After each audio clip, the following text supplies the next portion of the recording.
Bismillahirrahmanirrahim.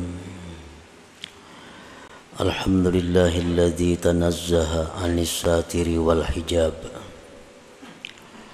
wa zahara fi kulli syai'in lidzawil albab. Asyhadu an la ilaha illallah wahdahu la syarikalah al-malikul wahhab. Wa asyhadu anna sayyidana Muhammadan abduhu wa rasuluhul awwab. Allahumma salli wa sallim ala sayyidina Muhammadin al-hakimi bil adli was sawab wa ala alihi wa sahbihi wa zurriyatihi ila yaumil ma'ab. Salatu wa salaman daimaini mutalazimaini ila yaumil hisab. Amma ba'du. Yang kita hormati dan kita cintai para habaib dan alim ulama, para muhibbin, hadirin, hadirat, rahimakumullah. Alhamdulillah, segala puji bagi Allah atas anugerah yang selalu dilimpahkan kepada kita. Salawat dan salam kepada junjungan kita Nabi besar Muhammad sallallahu alaihi wasallam dan kepada para sahabat, zuriat dan pengikut beliau sampai hari akhir. Al-hikmatu tsalisatu wassalasun minal hikamil ataiyah. Qala al-Imam Ahmad ibnu Athaillah As-Sakandari rahimahullah wa nafa'ana bi ulumi. Hikmah yang ke-33 dari Al-Hikam Al-Ataiyah. Berkata Imam Ahmad bin Athaillah As-Sakandari rahimahullah, al-haqqu laisa bimahjubin anka, innamal mahjubu anta anin nazari ilaih. Idh law hajabahu syai'un lasatarahu ma hajabah, walau kana lahu satirun lakana liwujudihi hasirun, wa kullu hasirin li syai'in fahuwa lahu qahir, wa huwal qahiru fauqa ibadi.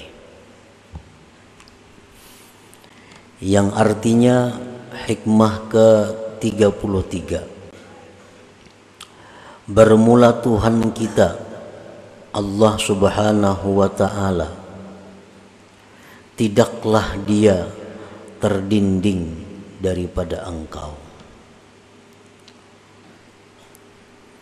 Hanya saja yang terdinding itu adalah engkau daripada memandang kepadanya. Karena jikalau mendinding akan Allah oleh sesuatu, niscaya menutupi akan Allah oleh sesuatu yang mendinding dia. Jikalau ada bagi Allah sesuatu yang menutupi, niscaya bagi adanya Allah itu ada yang membatasi. Dan tiap-tiap yang membatasi bagi sesuatu, maka yang membatasi itu bagi yang dibatasi menguasai, mengalahkan. Sedangkan Allah maha mengalahkan di atas hamba-hambanya. Para muhibbin rahimakumullah, itulah kurang lebihnya terjemah daripada hikmah yang ke-33. Maksudnya adalah yastahilu bi haqqihi ta'ala al-hijabu fala syai'a yahjubuhu li'annahu akbaru kulli syai' wa azharu kulli syai'. Mustahil artinya tidak diterima akal pada hak Allah Ta'ala itu hijab dinding. maka tidak ada sesuatu yang bisa mendinding Allah. Kadada nangkawa mendinding Allah. Jadi mustahil Allah Ta'ala itu terdinding oleh sesuatu sehingga tidak bisa dilihat dengan mata hati kita. Kenapa Tuhan Allah Subhanahu wa Ta'ala itu tidak bisa didinding, ditutupi oleh sesuatu? Karena Allah itu paling besar sesuatu dan paling nampak sesuatu.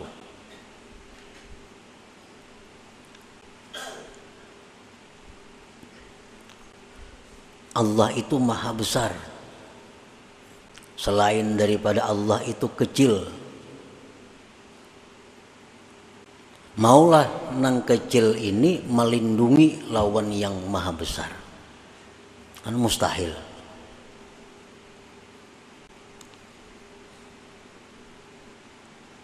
Sesuatu yang nampak, yang jelas, itu kada akan bisa didinding,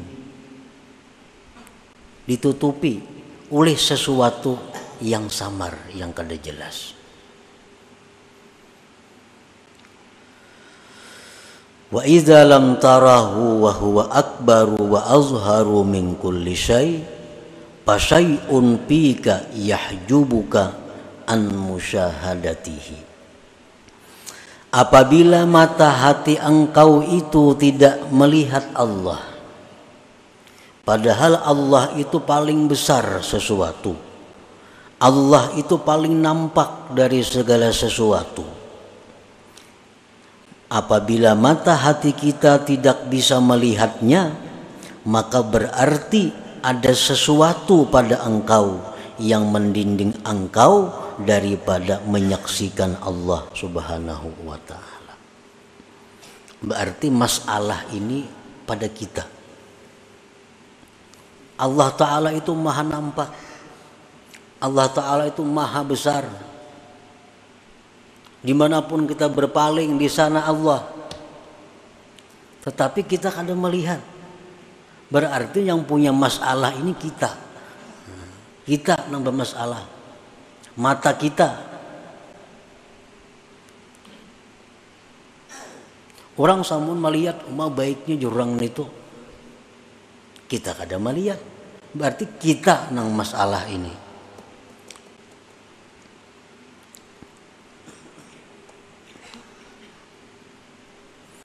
Nah, apakah sebabnya kita itu tidak bisa musyahadah kepada Allah?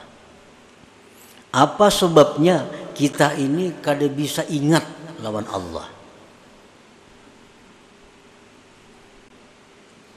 Kadang-kadang kita di hadapan Baitullah, ya tuh kada ingat lawan Allah. Padahal yang di hadapan kita ini adalah Baitullah. Amun di pasar kada ingat karena raminya orang, sibuknya orang. Lalu kita kada ingat lawan Allah. Ini kadang-kadang kita rahatan sembahyang, rahatan membaca kalam Allah Al-Quran, membaca tabarak nih, maghrib, membaca yasin. Kita kada ingat lawan Allah.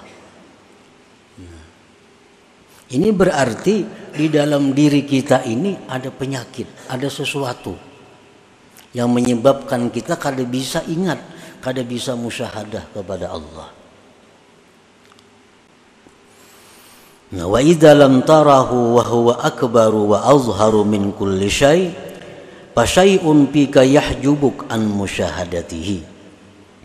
Bila mata hati engkau tidak bisa melihat Allah, padahal Allah itu maha besar, Allah itu maha nampak dari tiap-tiap sesuatu, maka ada sesuatu pada diri engkau yang mendinding engkau daripada memandang atau musyahadah kepada Allah.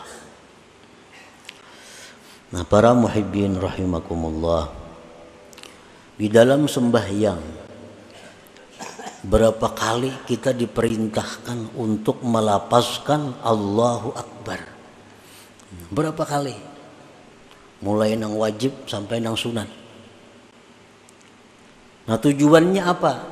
Tujuannya supaya kita ini ingat bahwa yang maha besar itu Allah. Yang perlu diingat itu adalah Allah. Yang perlu ditakuti itu adalah Allah. Yang perlu diharap itu adalah Allah. Begitu kita hendak berdiri, siap menghadap kiblat, kita disuruh Allahu Akbar. Nah, Allah maha besar. Artinya apa?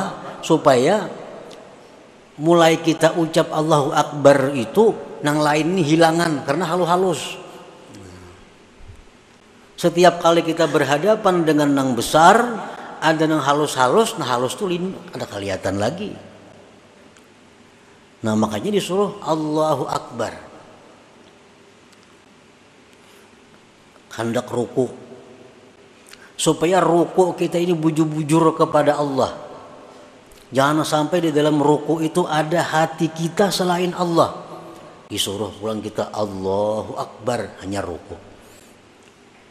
Nah, jadi ini merupakan peringatan-peringatan tanbihat agar kita selalu memandang, selalu mengingat yang memang berhak untuk diingat. Karena itu yang maha besar, yang maha nampak.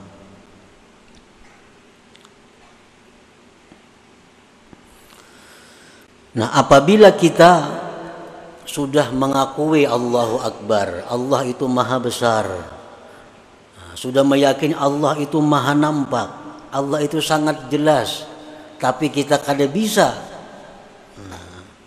melihatnya, kada bisa mengingatnya, berarti ada penyakit di dalam diri kita yang wajib kita hilangkan penyakit itu, yang wajib kita tinggalkan penyakit itu.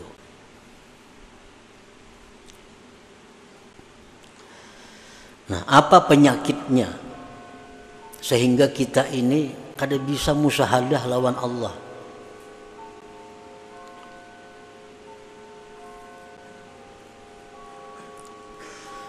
Disebutkan oleh Imam Ahmad Ibnu Athaillah di dalam hikmah yang berikutnya, Al-Hikmatul Rabi'atu Wassalasun. Ini hikmah yang ke-34 ini menjelaskan kepada kita penyakit yang menyebabkan kita selalu lupa kepada Allah. Ukhruj min awsafi basyariyatik an kulli wasfin munakidin li'ubudiyatik litakuna linida'il haqqi mujiba wa min hadratihi qariba. Keluarlah engkau dari sifat-sifat kemanusiaan engkau, dari tiap-tiap sifat yang bertentangan dengan kehambaan engkau, agar engkau bisa menyahut panggilan Tuhan dan bisa dekat kepada hadrat Tuhan. Nah, jadi ternyata yang menyebabkan kita ini kada bisa musyahadah kepada Allah, yang menyebabkan mata hati kita ini selalu terlinding daripada menyaksikan Allah, ternyata penyebabnya adalah sifat-sifat basyariyah kita, sifat-sifat kemanusiaan kita yang bertentangan dengan kehambaan kita. Kan kita nih hamba, kita mengakui pada kita nih hamba, tetapi sifat-sifat hamba itu kada kita hiraukan dalam diri. Kita mengakui hamba, tetapi kita kada memperhatikan apa sebenarnya yang dilakukan seorang hamba itu.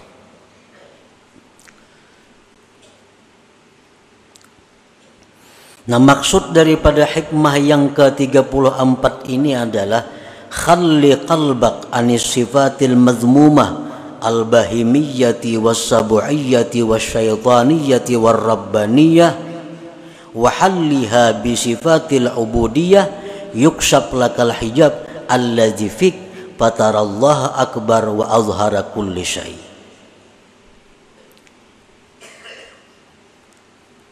Bersihkan hati engkau dari sifat yang tercela, baik sifat kebinatangan, sifat kebuasan, sifat syaitan, sifat ketuhanan yang ada dalam hati kita itu mesti dihilangkan. Karena itu yang menghalangi kita daripada musyahadah. Itu yang menyebabkan kita ini lupa kepada Allah. Lupa kepada Allah. Padahal kita berada di tempat yang semestinya Allah sangat jelas. Dan perhiasilah hati itu dengan sifat-sifat kehambaan. Niscaya dibukakan bagi engkau dinding yang ada pada engkau. Sehingga engkau bisa melihat Allah itu maha besar, Allah itu maha nampak daripada segala sesuatu. Jadi hijabnya ini, dindingnya ini pada diri kita. Selama hijab itu kada kita hilangkan dari diri kita, apapun ilmu yang kita pelajari tetap kada akan bisa musyahadah kepada Allah. Tetap kada akan bisa khusyuk dalam menjalankan ibadah selama kita masih bersifat dengan sifat-sifat yang tercela itu. Ini masih ada hubungannya dengan hikmah yang ke-32 minggu dahulu. Ini telah disebutkan pada minggu dahulu bahwa yang utama bagi engkau itu adalah menghilangkan keaiban diri engkau. Itu yang utama. Amalan-amalan nang pacang bakaramat, amalan-amalan nang pacang sugih, amalan-amalan nang pacang dihormati orang, kada usah digawi kalau masih kita punya sifat-sifat yang tercela. Amalan hendak masuk surga kada usah dibaca. Kalau masih ada pada diri kita sifat yang tercela, cari amalan yang bisa menghilangkan sifat tercela itu.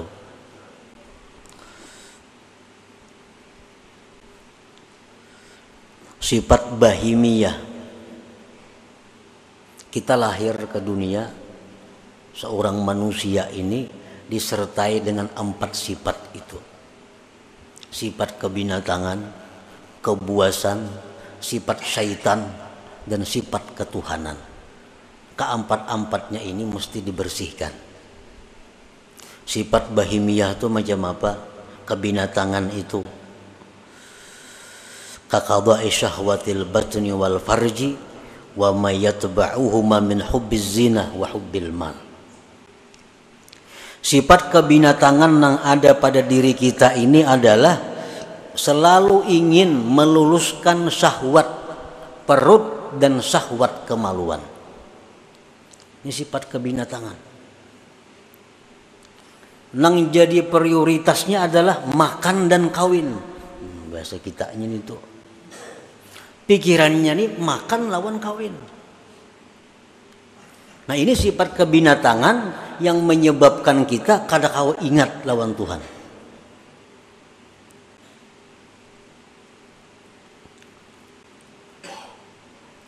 Dan sifat yang mengikuti makan dan kawin. Kenapa namanya mengikuti? Pertama, kalau orang ketujuh makan itu pasti ketujuh lawan duit, karena kada kawang makan kada berduit. Bila orang ketujuh kawin itu ketujuh berhias, berhias perlu duit. Kawin itu perlu berhias. Nukar baju nang hanyar, nukar ini, nukar itu, beraksi supaya dilirik orang, supaya diketujui orang, berhias, berdandan, biaya mahal. Nah perlu kepada duit. Nah sifat itu nang maulah kita ini kada kawa bujur di dalam ibadah kita. Rahatan sambahyang nang dipikirkan, mbah ini kan aku makan apa? Narahatan sambahyang. Imbah sambahyang nih. Ini mbah sambahyang nih kasaruan kayaknya nih. Napa ka iwaknya di saruan nih? Dalam sambahyang dikirakan iwak di saruan nih napa? Nah, ini sifat kebinatangan. Nah, itu nang kita bujurakan. Jadi amun ada amalan-amalan nang supaya hilang, nang supaya bersih kita dari sifat kebinatangan, itu amalan yang perlu kita amalkan. Misalnya ada amalan bila kita baca ini, kita akan bisa mengendalikan nafsu kita. Nah itu amalan yang paling bagus dibaca. Kada usah minta amalan yang ilmu laduni, kada usah. Kada usah minta amalan supaya doa mustajab, kada usah. Kada usah minta amalan supaya rezeki datang, kada usah. Selama dalam diri kita ada sifat yang tercela. Sifat kebuasan, kal ghadab, seperti marah. Marah tuh buas. Sedikit-sedikit sari, sedikit-sedikit sari. Nah, orang nang penyarikan ini terdinding juga, kada akan bisa musyahadah kepada Allah. Kal ghadab wa adamir ra'fati war rahmah, ketiadaan sayang kepada makhluk Allah, itu sifat kebuasan. Sifat syaitaniyah, kal hasadi, seperti dengki. Dengki ini sifat syaitan. Syaitan sangat dengki kepada kita karena kita ini adalah manusia yang diberi Allah macam-macam keistimewaan, dan ingin selalu berusaha menghilangkan keistimewaan yang ada pada diri kita itu. Apalagi sifat syaitan itu idmarisu, menyembunyikan kejahatan di dalam dirinya. Syaitan tuh pikirannya supaya orang tuh ke neraka itu aja. Nah, jadi pikiran syaitan itu supaya orang tuh tak masuk neraka, supaya orang itu maksiat. Nah, kalau dalam diri kita ini ada pikiran supaya orang itu kalah daripada kita, supaya orang itu rugi, kita nang untung, supaya orang itu sakit, kita nang nyaman. Nah, selama pikiran itu ada pada diri kita, berarti kita ini ada sifat syaitan. Sifat syaitan.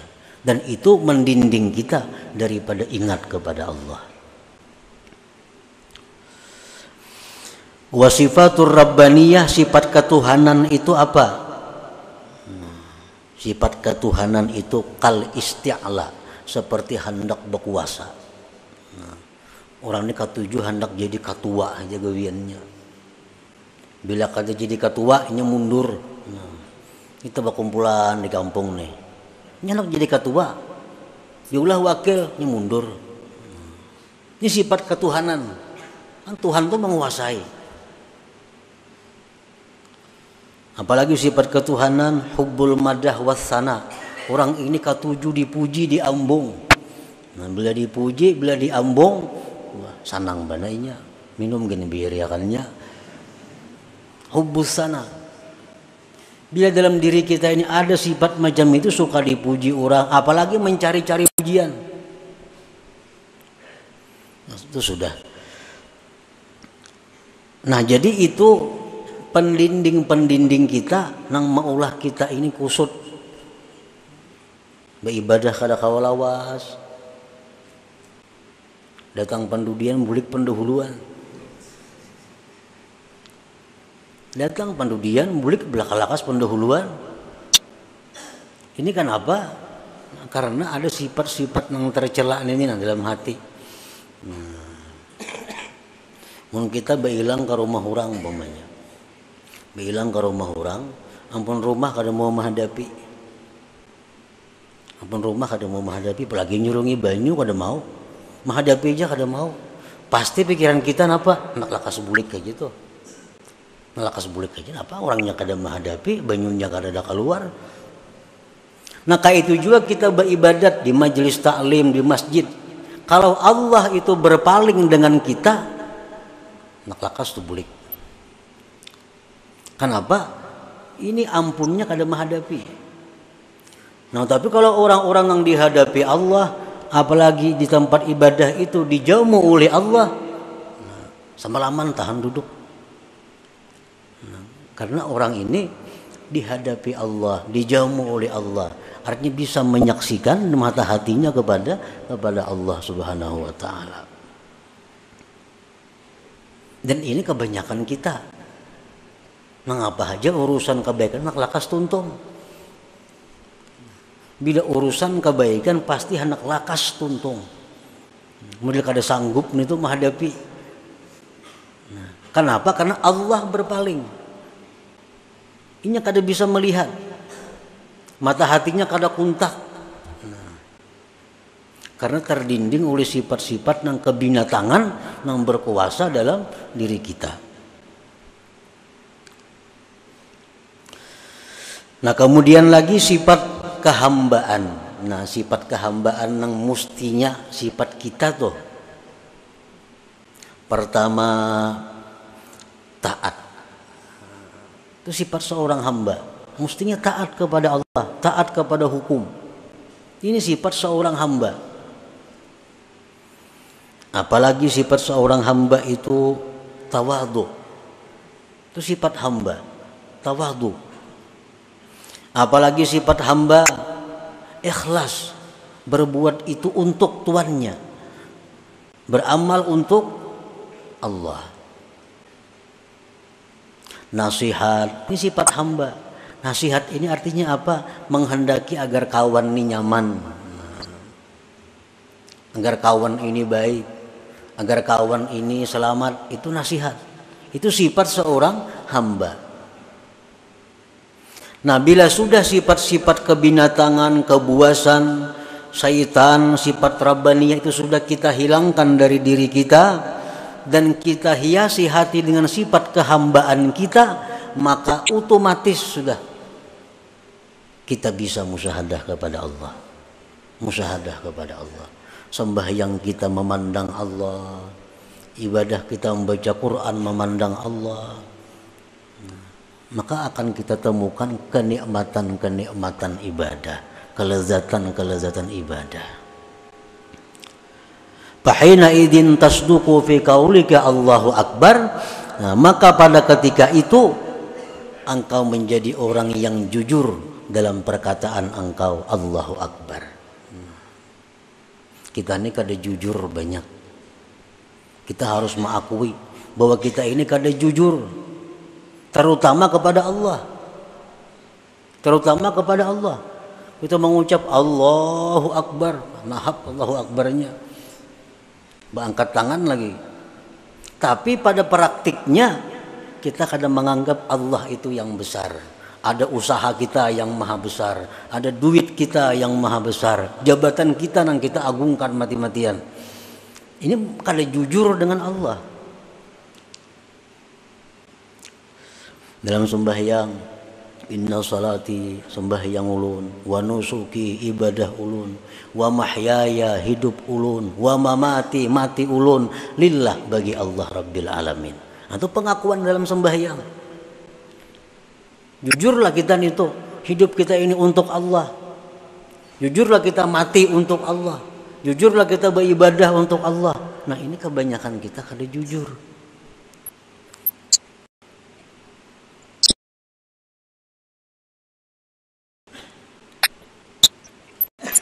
Nah, jadi istighfar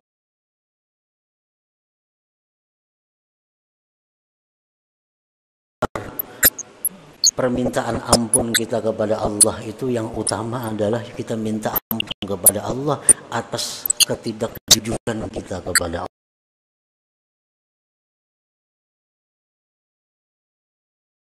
Allah itu.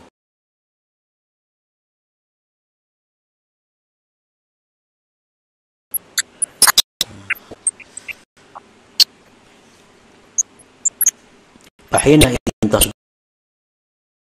qaulika Allahu Akbar, maka pada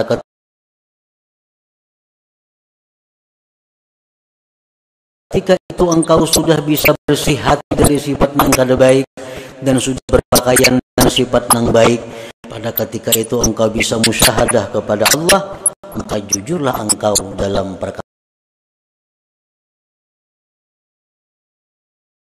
engkau Allahu Akbar itu. Namun kita melihat yang besar itu, nah lain kadang lihat lagi mestinya macam itu.